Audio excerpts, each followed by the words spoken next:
Welcome to another episode of the Brothers in Farms podcast breeder series. This is the second time we've had Baz from Brothers in Farms on, this time talking about his two new strains, Questionable Grape and the Devil's Double. Hope you enjoy.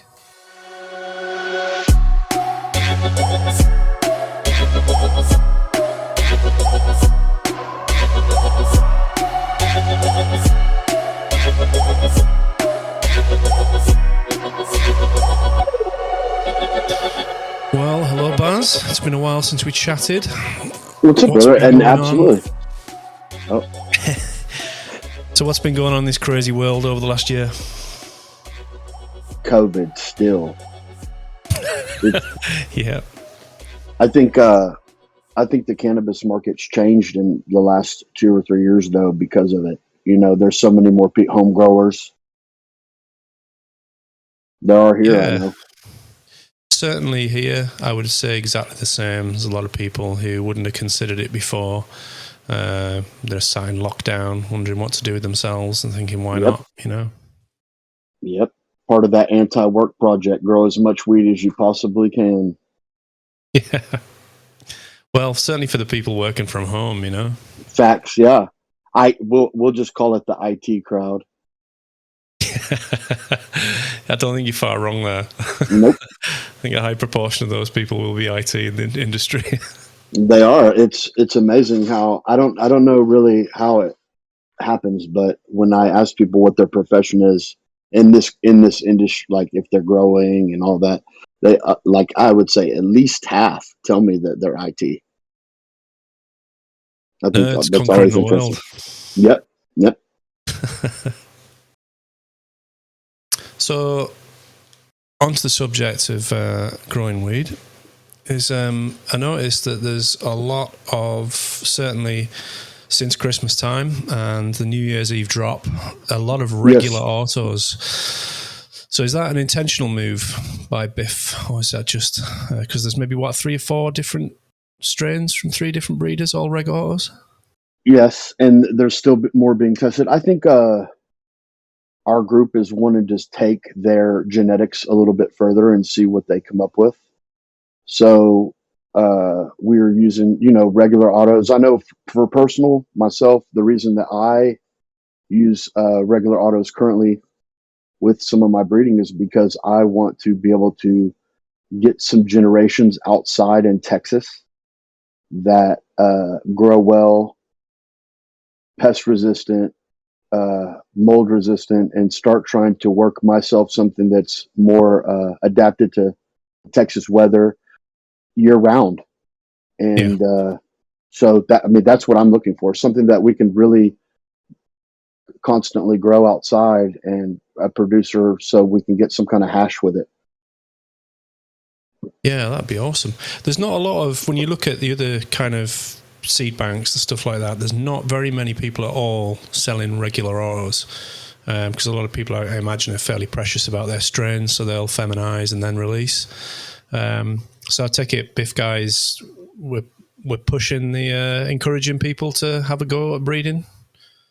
I want to see what people can get, and when you have males in the mix of any, it makes the females, the plants work harder is all I can say. I don't know how else to explain it. It just seems like they're more vigorous. Even when you call all the males,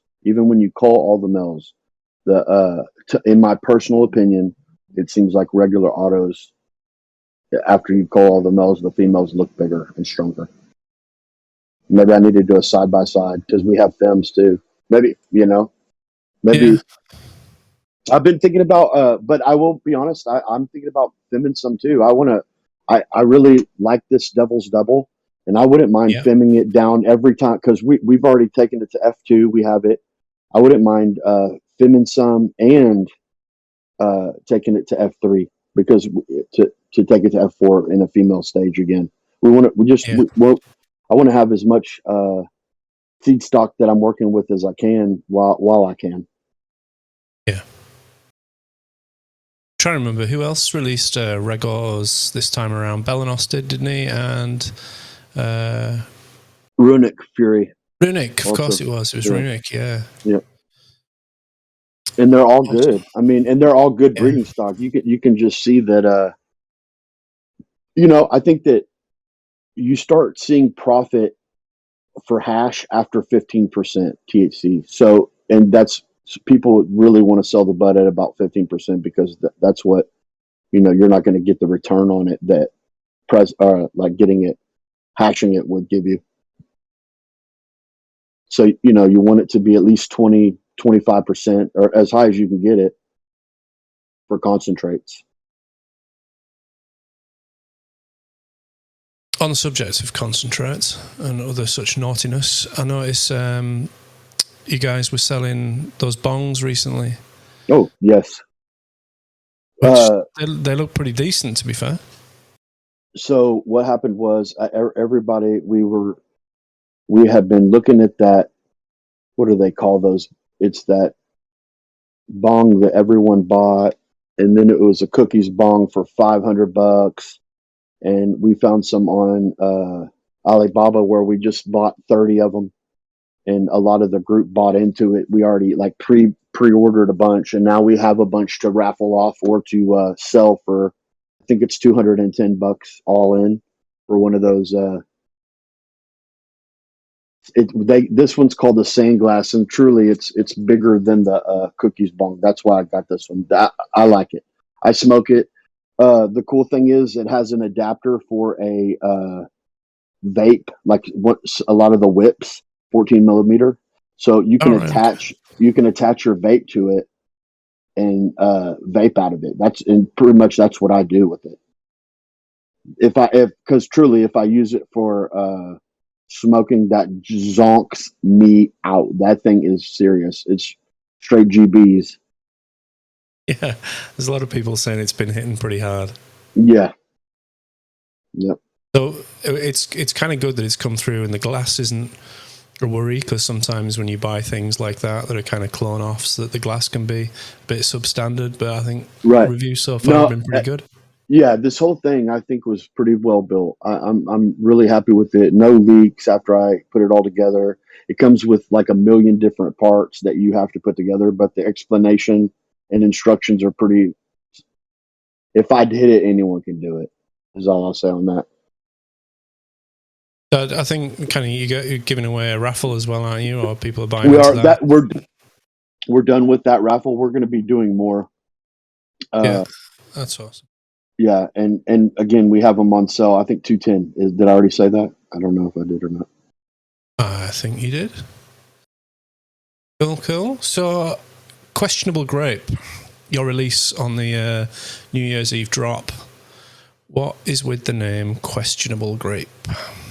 So when I got them, I was told that they were double grape, regular autos that somebody had gotten from a breeder.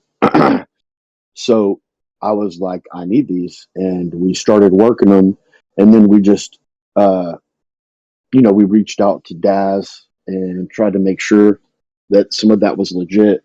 We were told that it wasn't, but I've been working with double grape, and a lot of our groups have started. A lot of the autos, pretty much every single person in our own Discord has hit a record with double grape or hit a concentrate record with double grape. That I mean, we pretty much know the characteristics of it and the looks, and so as we were working it through the generations.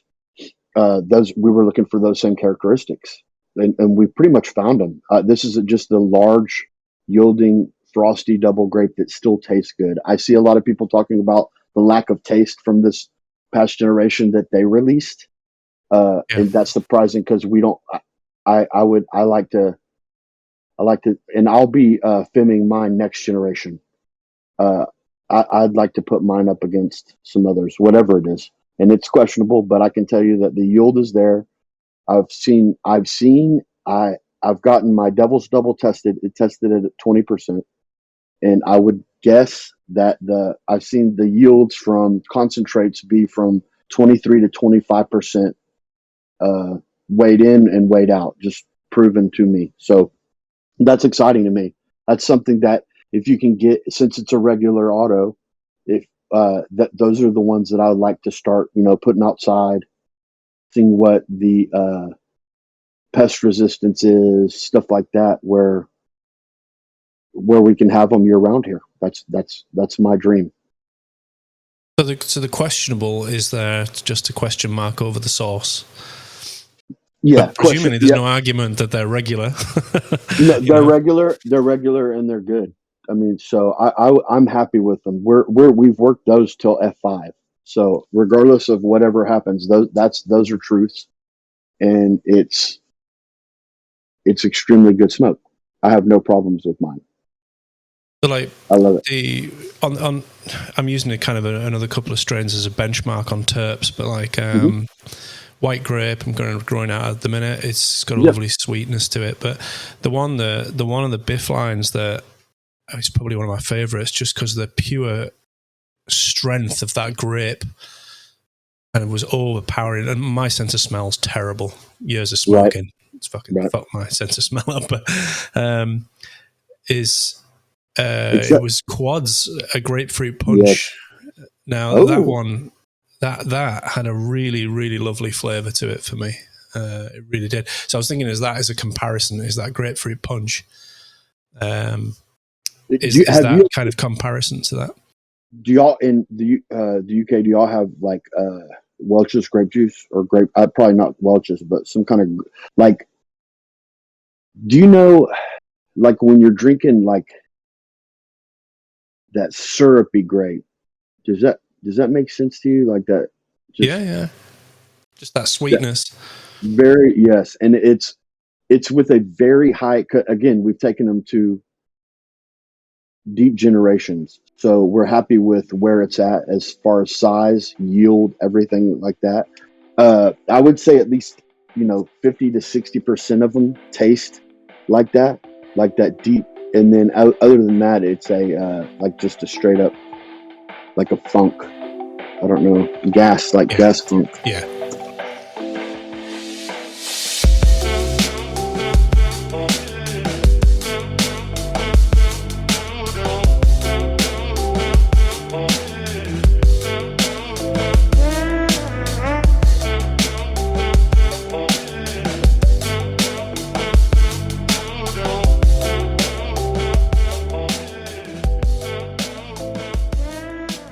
Ever wanted to try your hand at breeding autoflowers?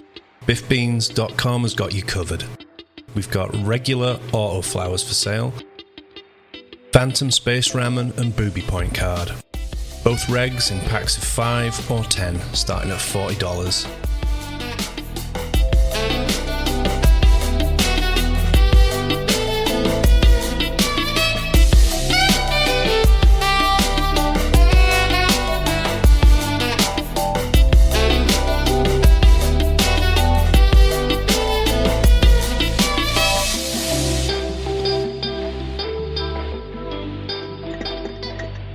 So, Devil's Double.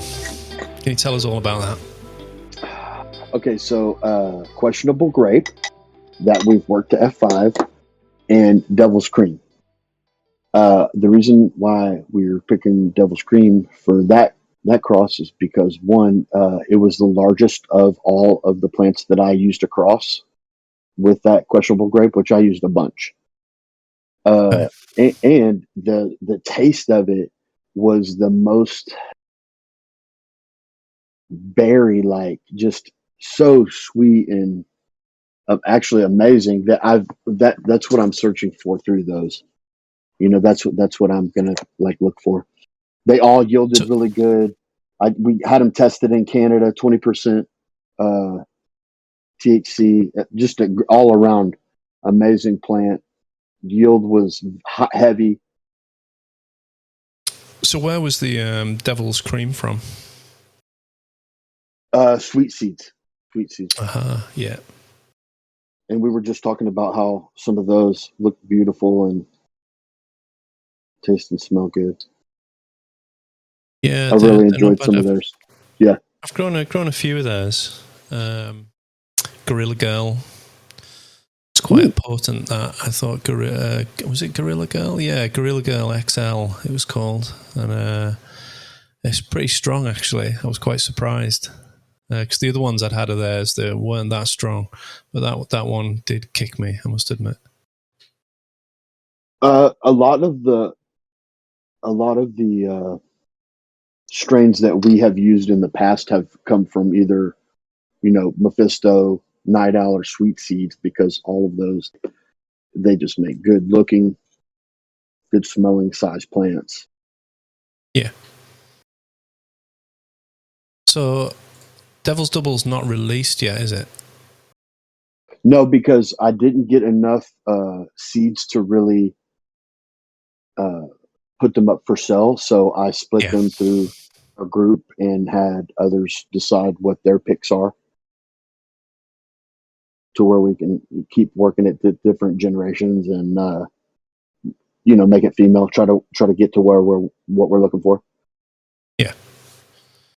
So on that kind of topic of growing autoflowers, because breeding autoflowers, in my opinion, is going to be a little bit more difficult than breeding, regular photoperiods, just because you've got that ruderellis to kind of train in there, and you're always going to get that like third factor, which is the ruderellis in your two plants. So I suppose there's a difference, isn't there, really, about quality of autoflowers that's out at the minute, because the market's getting flooded with autoflowers, and a lot of them seem to be no lineage when you're buying them. There's not a lot of an explanation.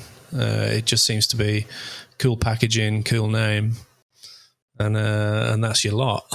So you don't know if it's been tested.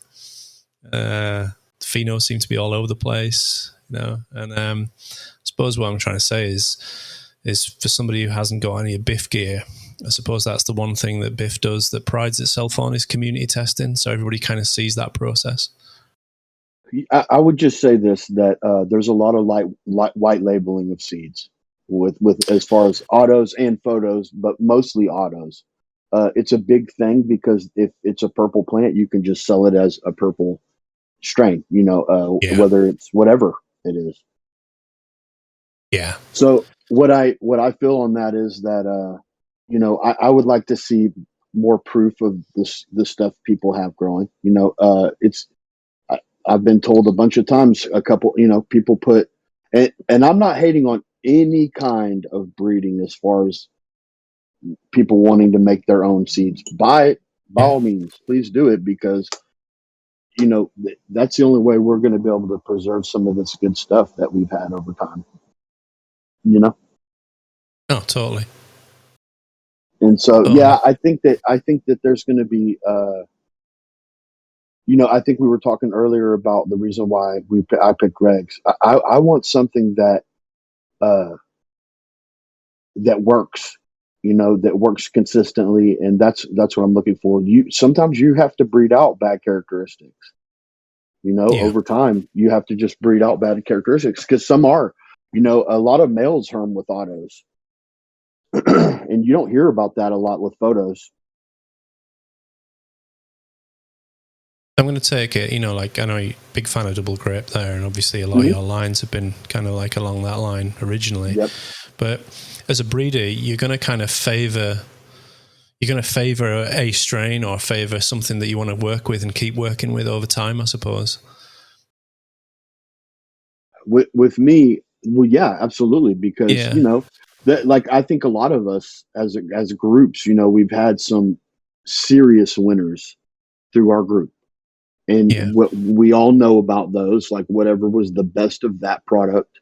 And we all seek to just either keep making that or make something as good as some of the, I could just name some of the strains that we've, been a part of making, just, that you want to keep the memories and keep having, like Bucky's Breath, stuff like that. If it's a constant that you remember every single time you smoke it, that's badass. We want the cuts and we want the beans. Yeah, it's nice that there's a little collective there of people that are kind of sharing the cuts and keeping those things alive. I love that. Yeah, it makes a big difference. We're looking to figure out, and if anybody knows out there, we are looking for somebody that can keep a clone library with tissue culture also. So That's that's one our way of backing stuff up. right. Well, not only that, but you see so many times where people are getting different kind of diseases and pests, and that some of that will be you can fix that and make the refresh the clone. Yeah, I find all that stuff fascinating. I actually It's do amazing. too. I actually do too, but I am not well versed in any of that. That's why we're looking for somebody that is that has reasonable prices. Well, I'm sure there'll be people out there that can kind of reach out to Hmm. for that. Yeah, and so that's what our group does. Like whenever anyone's trying to make strains, we know that you and I were just talking about it. Yeah, You were talking about just having two tents, and that the bottom line is it's a sacrifice. You're yeah, oh, yeah. sacrificing, and so you might as well take it to the level that your ability gives you. And what I mean by that is, as many variations of good stock as you can find, and hit it that way your seed run isn't for in vain.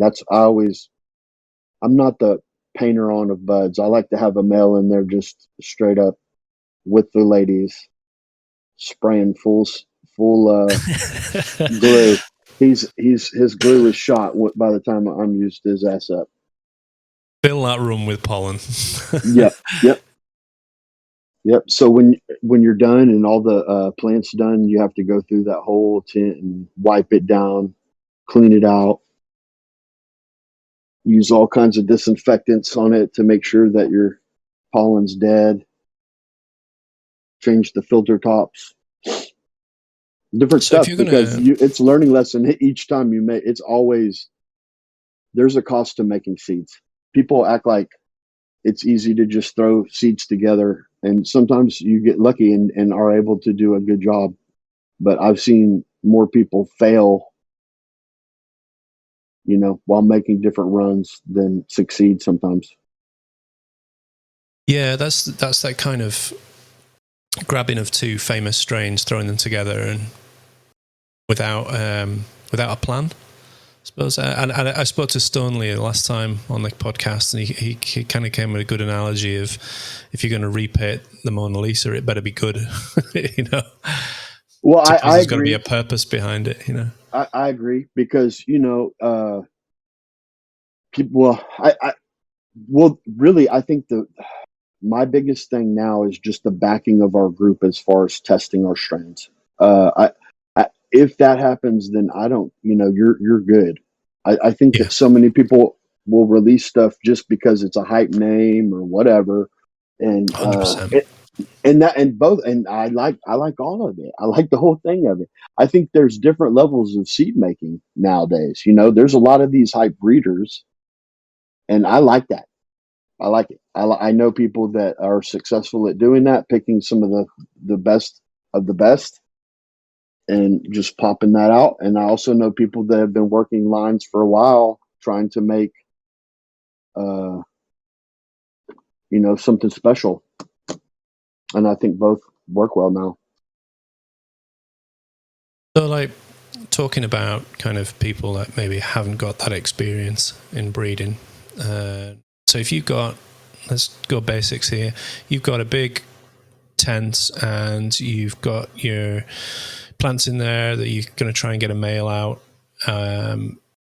Is how do you select your females?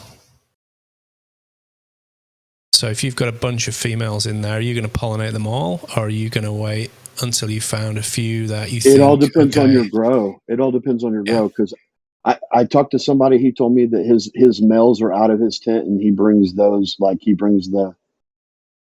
I'll just my experience is that if you're gonna hit them, you're not. It's going to be very hard for you not to hit all of the strains that you're growing in that same do, area. do you cull any females? I suppose that's what I was going to ask when I you're I call kind of hitting stuff. yes. I call yeah. I do survival of the fittest. I look for some of the best males, and I keep those and work them. I weed them down, Yeah. and then the females. By the time that yes, absolutely. I mean, I I, I don't keep the bull crap at all. No. No, they're weeded out by then. And that's that difference is that culling process, I suppose. That Hmm. I don't think people kind of appreciate how much that's required, because there's no point in just grabbing a male, grabbing a female, selecting it, growing it. That's my male, that's my female, because you could just be getting the worst of both of those plants. You have to get real close of growing them out before you pick the ones. I actually have I'm starting 50 this next round. To really get down. I end up probably having about like 13 at the end. Okay. Yeah. And that's with That's, starting 50. I'm starting 50. yeah. Okay. So that gives you that base of selection to start with. Right. Right. Basically pull all your males, watch, because they're going to show, that I don't use huge pots, 1 gallons or 2 gallons. They show about 7 to 10 days in, or no, I'm sorry, 10 to 17 days in. The males start showing, and then the females flip after that. You just, so you're by then you're pulling out those males. You're looking to make sure like which one's the best looking ones. Then, as far as the females, I'm looking for at frost. That's my first. I'm looking for frost, and I'm also looking for size for myself. And so, are you transplanting at any point during this first process, or are you just starting them in their finished pots?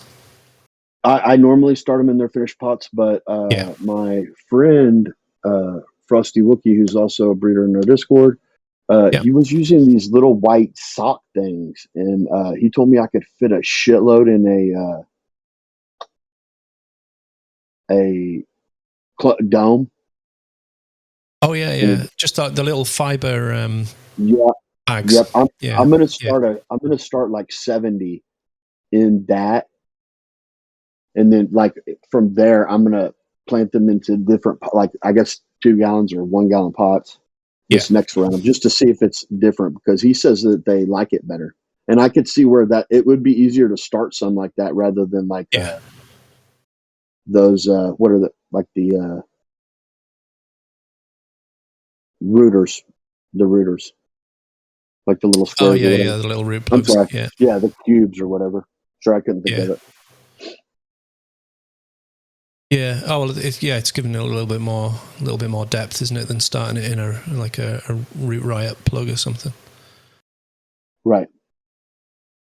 So, what about selecting males then? Because what are you looking for when you're selecting males? Bigger again, things like that. So honestly, there was a time when one time I've seen a lot of different weed, but this one time I saw a plant that was so covered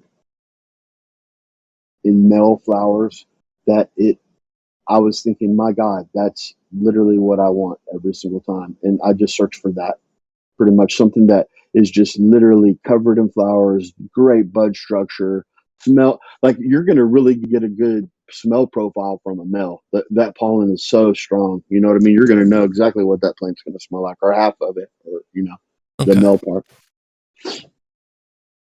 So yeah, I look for size, bud structure.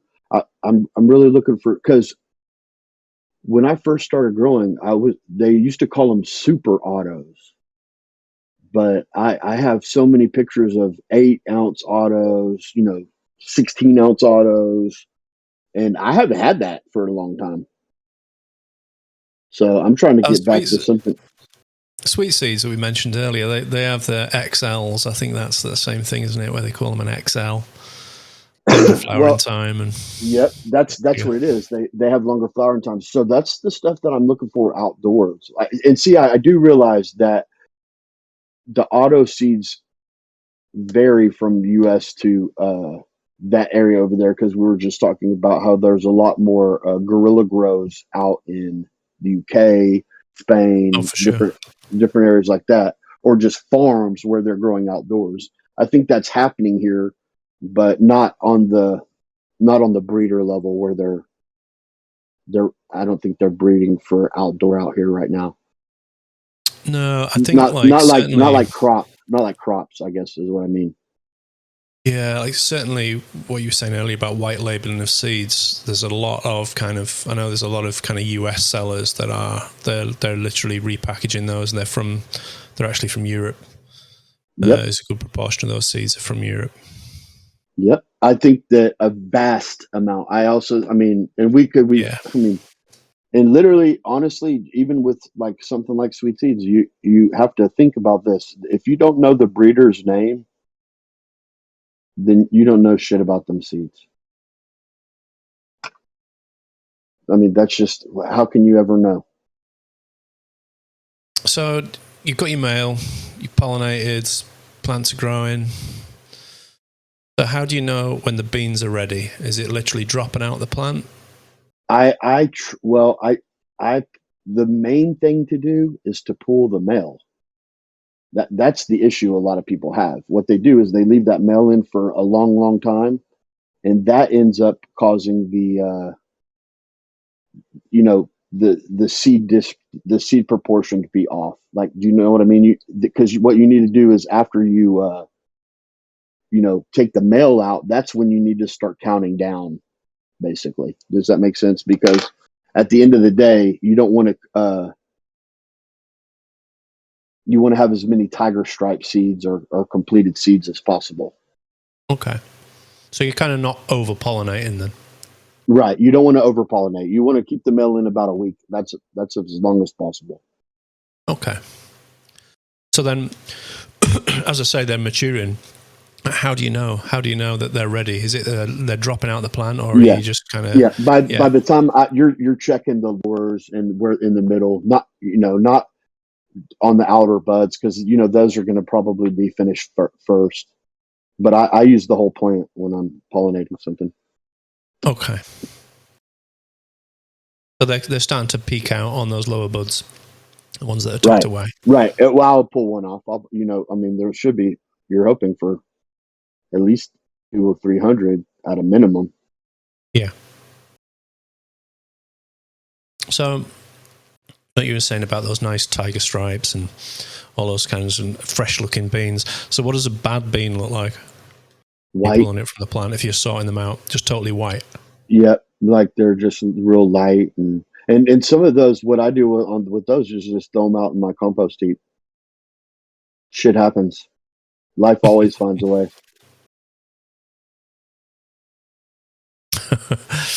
So weeding through. I'm going to imagine just weeding through that sheer amount of seeds is going to be a fucking ball ache, isn't it? It's a bitch. Shucking seeds is a bitch. It's literally a loss. The whole thing is a loss. People always will make judgments, but haven't ever done it. My friend, when he was growing bud, he would tell me about having to sit there. He would always trim his weed during a weekend, and it wasn't like he trimmed until his shit was done. And I see that with shucking seeds. It's a fucking bitch. It is a bitch. The whole fucking thing is a bitch. And you got to figure out for yourself. Are you going to wait? Are you going to try to pull those seeds out? The weed is still wet, or are you going to let it dry to a crisp? Are you going to freeze dry it? I mean, I've done all kinds of ways to get these seeds.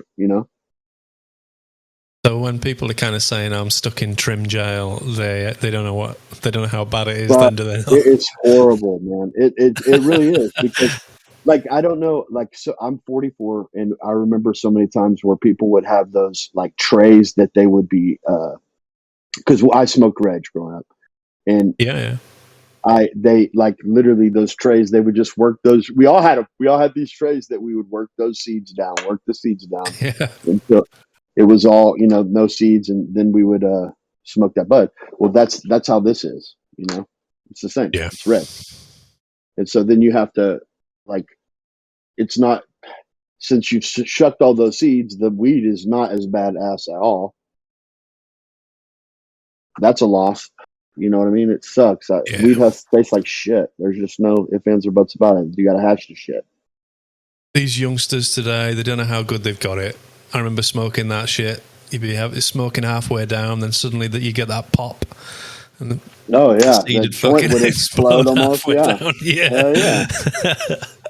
Well, I mean, honestly, y'all had hash way before we did, I think, because we never had like that.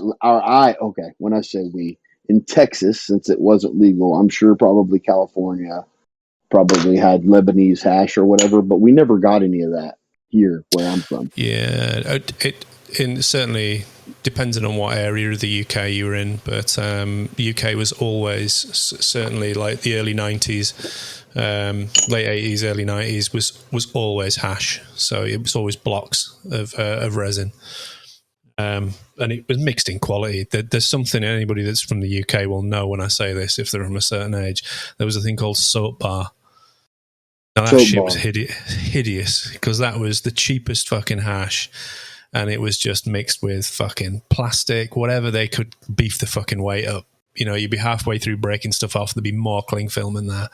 It had this real like boot polish fucking taste. It was disgusting, but that was some cheap ass shit. But you'd get very good quality as well. But there's always the people with red seal and gold seal and stuff. Right, that's funny. See, I don't know. So many people are talking up this goddamn what are they called? Hash rosin, like the fresh rosin, hash rosin. I haven't. I guess I'd have to see. Like I love live resin and all the stuff I've gotten from so many other places. Now they're got this rosin that's double the price. I need to smoke more of it to decide if that's a thing or not. Yeah, as I say, the resins that we used to get, and kind of like you just get an ounce in a little block.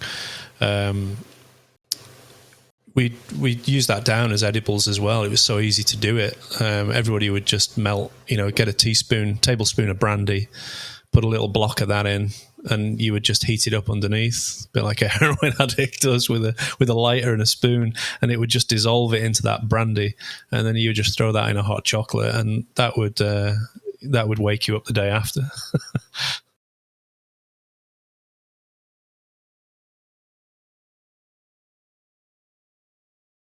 Yes. Hello. I've still got you. Good man. We'll edit that big pause out. I was fucking high. I fucking... yeah, I love that shit. So, coming back to kind of like BIF and breeders. So recently there's been a few other people kind of join and starting to breed or apply to join the community with kind of breeding in mind when they first came. So when somebody applies to be a BIF breeder, what goes on there? What's the vetting process there?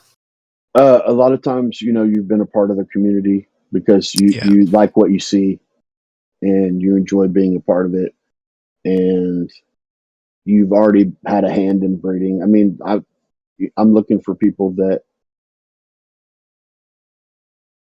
and they're making seeds for a purpose, whatever that purpose is. If it's for just to keep their supply going, and that my thoughts are, because again, I've made seeds long enough to know that I want to hit all the plant. I want to get enough seeds that I can say, okay, I've got enough seeds of this. And if I do that, then there'll be some that will be tested and sold, because I'm not going to keep 1,000 seeds for myself. I don't need that. But I also want to keep enough, like, 200. So when it's time for me to make more, I have the ability to do that in a successful way. Yeah. Because I've lost that ability once or twice with seeds. If somebody they apply, one, we got to know who they are, and there's got to be some trust there. Yeah. And then they start to do what? because I know the general population of kind of the BIF community won't see what's going on here, but they have a private room, and then they start to show what they're up to. Right. They have a room that only they can see with all the mods, and we try. We actually go and we're looking and watching them build this room and basically show the process from end to end. And then once we've seen enough and the seeds in hand, we release that room. The mods, we vote on it. And by then they know, like by the time that there's an end product and it looked reasonable, we want to get it tested. You know what I mean? That's for sure. And so the day that happens and there's beans in hand, then we unlock the room and post it for all the people that have purchased Brothers and Farms genetics, are in the Discord, and like our testers that have, they've because for our testers, we're looking for people that have grown our gear, bought our gear, grown our gear, and then are willing to test. And then we will discuss. We usually send out seeds for shipping that way if you've been a tester for us. Yeah. That's we want to make sure our stuff's good. No, it's not public. It's absolutely not public. Public to the Discord, so within that BIF community, the testers are on board, and again, everyone can watch how those kind of plants are panning out over that period of time. The whole and most of the guys that we've found that are doing that they're very good at picture taking and documenting, and I think that a lot of people are used to old style communities like Overgrow and stuff like that, and this is just a different one, and it makes it good when they have that where you can see the whole growth proven out. Yeah. And then after that, have the tests, have it what it tastes like, everything, like all the characteristics that they had when they grew it, then when they tested it, the smoke report on it. We have all that available in the Discord before we drop it. Yeah, which is, I suppose it gives you that reassurance that you've got a couple of hundred people watching this thing. It's not a private and hidden thing. There's nothing to hide. It's going to be out there, which is cool. Yeah, absolutely. Yeah, I enjoy it. And I think it gives something for some of us to stand behind. I think there's a lot of people that just will literally knock two seeds together and be like, "Here it is for sale." Yeah. And that's that greed element, isn't it? Where they think they're going to get rich. Well, people are getting rich. I mean, those are facts. But I think that the more this is what I believe now. People are getting rich off of just doing whatever. But I think over time, you're going to definitely see where doing it the right way matters. Yeah, 100%. Being able to prove your grows, prove out what's happened, how you've taken this plant, what are you looking for, the characteristics that people have seen, percentages of concentrates that you get, size of the plant. I mean,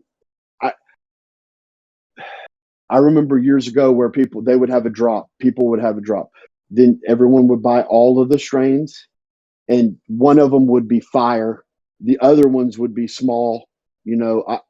I want something that's consistent, I guess, and like we were talking about those old school where the first autos were huge, but they weren't that strong. I'm trying to get both. Yeah, there's some exciting stuff kind of coming in the pipe as well for certainly for photos as well as autos with the BIF community. I think there's probably building up towards another drop in a couple of months' time, I imagine. We're trying to do one every 4 months, but we'll probably have one sooner because I know there's a couple strains finishing up going through the test, so there's probably another drop to be had sooner than the 4 months. Well, that is awesome. So I think on that note, I think we'll wrap it up. And it was good to have you again, dude. Hey, man, I enjoyed it, dude. Thank you very much. Indeed, I'll let you get back to that bong because I can hear it clinking away in the background. Take care, brother.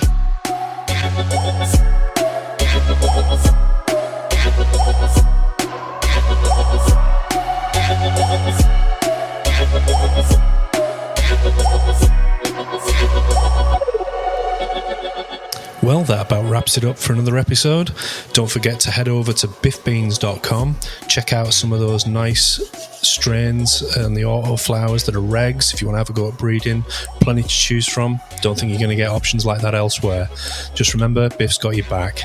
Please check out the 3D printed materials as well. If you want things like super croppers, fantastic. Take care. Look after yourselves. See you on the next episode.